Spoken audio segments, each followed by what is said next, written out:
Sir Ralph, magandang araw po.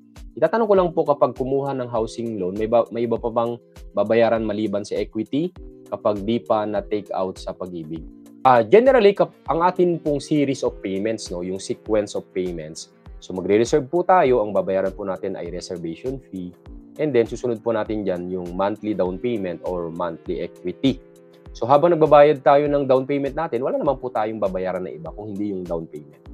Pero kapag na-take out na po tayo sa pag-ibig, magbabayad na tayo ng monthly amortization, and then kapag po mag-move in tayo, may mga corresponding move-in fees.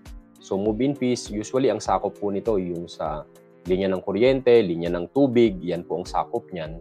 And then sa iba pong developer na kailangan po nating i-clarify, may tinatawag po tayo mga miscellaneous fees o processing fees. Pagdating po sa title transfer, so yun po ang kaniyang kasama. Kaya linawin po natin kung tayo ba magbabayad doon sa developer. Itatanong po natin o itanong natin sa ahente natin. Ang usual po namin is yung mga processing fees nakatuck-in na doon sa price. So wala nang babayaran ang home buyer. Pero may mga developer po na nakaseparate, kaya po lilinawin ninyo yun kasi malaki-laki po yun. Now, sa cases po ng mga bank financing, may bank charges. Be very particular kasi medyo malaki din po yung mga bank charges. So, meaning to say, pwedeng kayo yung magbayad ng processing fees o processing cost, bank charges, pwedeng kayo pa rin po yung magbayad niyan kapag po bank financing. Pero pag usual na pag-ibig, wala naman pong charges na naiba, no? So yung processing cost lang, baka po kasi kayo po ang mag-shoulder nun. Kaya po lilinawin po natin. And then, kapag tayo magpaparenovate, yung mga usual po na construction bond, di ba? Kung minor renovation, major renovation, o maybe baka kailangan po ng building permits kung halimbawa talagang major renovation. So, yung pagbabayad nyo pa po sa building permit. Pero bago building permit, i-require kayo sa munisipyo na paggawa kayo ng blueprint ng house. So, kukontak kayo ng engineer, architect na gagawa ng blueprint.